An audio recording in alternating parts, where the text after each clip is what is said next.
Bom dia, pessoal. Meu nome é Luiz Gustavo, sou mestrando do ProF, né, do Polo UFRN, tá bom? E hoje eu venho apresentar para vocês as problemáticas da educação física escolar, um mapa conceitual elaborado por mim. E, sendo assim, eu começo através da legislação. E dentro da legislação, a gente tem três fases cruciais, ok? Que seria a LDB de 1971, a LDB de 1996 e a Lei número 10.793 de 2003, ok? Começando pela LDB de 1971, ela traz alguns grupos que teriam sua prática facultativa, né, da educação física. Entre eles estão quem trabalhasse mais de 6 horas por dia e estudasse à noite, quem tivesse mais de 30 anos de idade, quem prestasse serviço militar ou quem estivesse fisicamente incapacitado. Já na LDB de 1996, a educação física ela começa a ser componente curricular obrigatório, né, nas escolas brasileiras, certo? E sendo facultativa nos cursos noturnos, ok? E, por último, nós temos a lei número 10.793, de 2003, né, que é a lei que rege atualmente a educação física, e ela traz alguns grupos que têm sua prática, né, facultativa das aulas de educação física. Primeiro grupo, quem cumpre a jornada de trabalho igual ou superior a 6 horas. Segundo, quem for maior de 30 anos de idade. Terceiro, quem estiver prestando serviço militar ou em situação similar. Quarto, quem for amparado pelo decreto de lei número 1442. E sexto, quem tem a prole, ok? Então, todas essas leis, elas trazem pontos em comum que seria a facultatividade das aulas de educação física, sendo que existe um retrocesso, né, nessas legislações, porque elas trazem a disciplina como elas sendo majoritariamente prática, certo? E a gente sabe que isso é errado. A educação física hoje em dia, ela não é só prática, ela tem todos, né, conceitos, né, valores que podem ser aprendidos através da disciplina. E com isso eu trago uma segunda problemática que seria a relação teoria-prática, né? E dentro dessa relação teoria e prática nós temos as dimensões do conteúdo da educação física escolar. A primeira, né, que seria a conceitual, que é relacionada com o sobre o fazer. A segunda, procedimental, que seria o saber fazer. E a terceira, a atitudinal, relacionada com como se deve ser, com os valores, né, aprendidos com a disciplina, certo? Então, estabelecendo aqui uma ligação com a legislação ainda vê a educação física focada no procedimental, ok? Sendo que a educação física, ela não trabalha, né, só o procedimental. Desde a década de 80, através dos movimentos renovadores, a gente traz uma educação mais transformadora para os alunos, né? Mais relacionada com sobre o fazer, fazendo com que o aluno entenda aquilo que ele está fazendo, não só o fazer pelo fazer, né?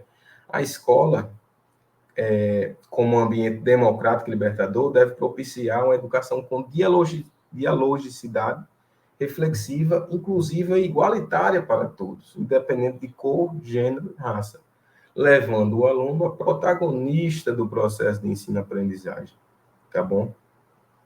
Com isso, eu trago aqui outra problemática da disciplina, que seria o uso excessivo do conteúdo de esportes, certo? A gente vê bastante isso nas aulas de educação física, eu mesmo já presenciei muito em situações que eu estava no estágio, até situações do PIBID também, que seria o programa que eu fiz parte durante minha graduação, o programa de iniciação à docência, né? A gente vê muito isso nas aulas de educação física nas escolas brasileiras. E isso é um resquício deixado pelo modelo esportivista na ditadura militar, né? Os militares, eles queriam, né, formar grandes atletas. Eles viam na escola um ambiente propício para estimular esse desenvolvimento, às vezes até precoce, né, das crianças com o esporte, certo?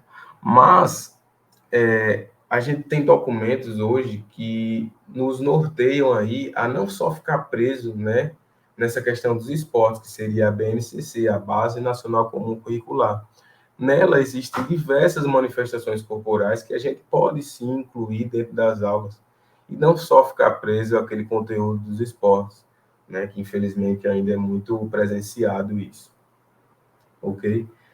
Sendo assim, eu trago outra problemática aqui, que seria o abandono do trabalho docente, o famoso rola-bola, que é diretamente relacionado ao uso excessivo do conteúdo de esportes, ok? É o que se chama de abandono do trabalho docente, né? Ou desinvestimento pedagógico. O professor simplesmente coloca uma bola lá para os alunos e deixa os alunos fazer o que quiserem, sem quaisquer intervenções ou mediações pelo professor. E isso gera diversos prejuízos ao nosso alunado, ok? E aí eu trago aqui o seguinte, que o esporte, ele não é o problema, ok? Mas sim como o docente o utiliza.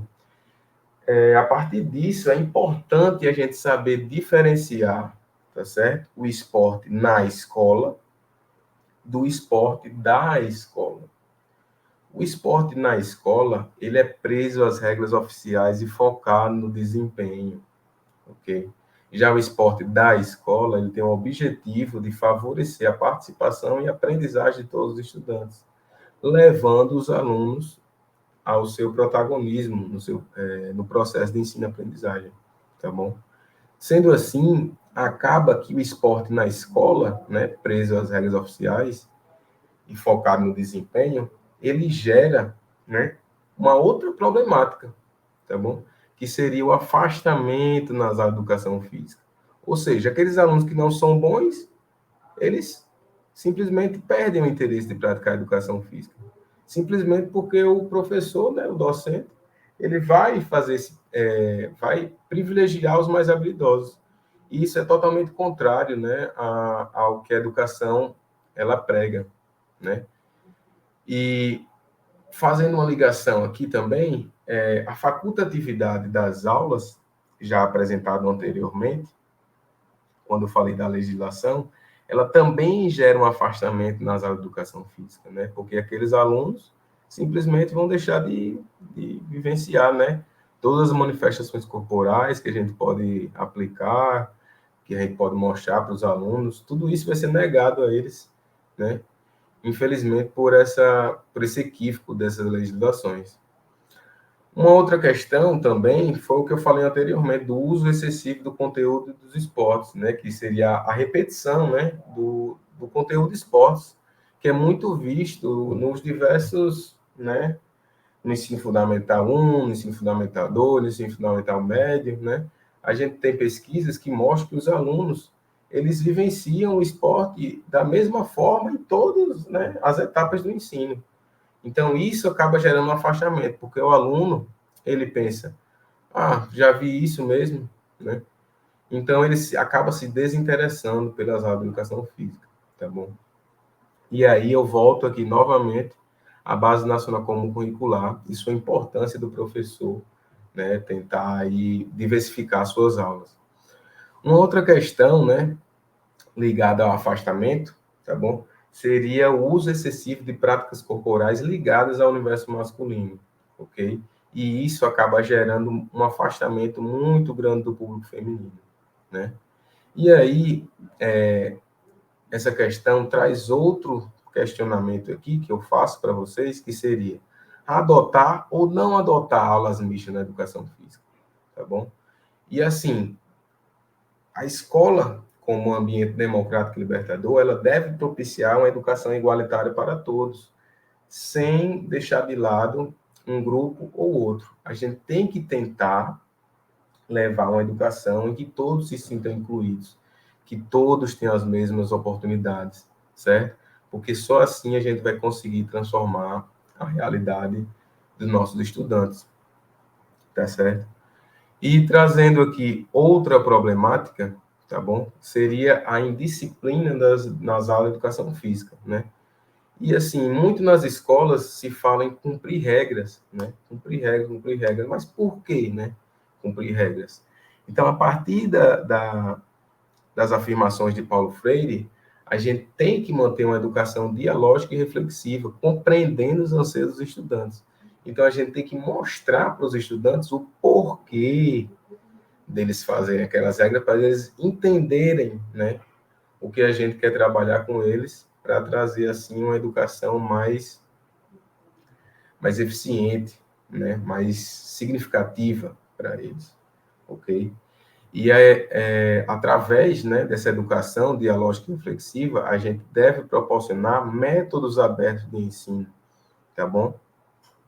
E dentro desses métodos abertos de ensino, eu destaco aqui um que eu vivenciei bastante, né, na época da graduação, mais especificamente no programa de iniciação à docência, o PIBID, né, que seria o planejamento participativo. Mas o que seria o planejamento participativo?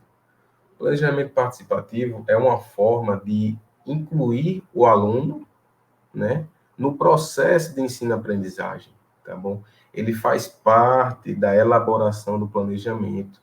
Não fica aquela educação autoritária que simplesmente os alunos chegam, né, e o professor impõe o conteúdo da forma que ele bem quiser, né, sem entender também o lado do estudante, né? Porque, como afirma Paulo Freire, a educação, ela se faz de A com B, não de A para B.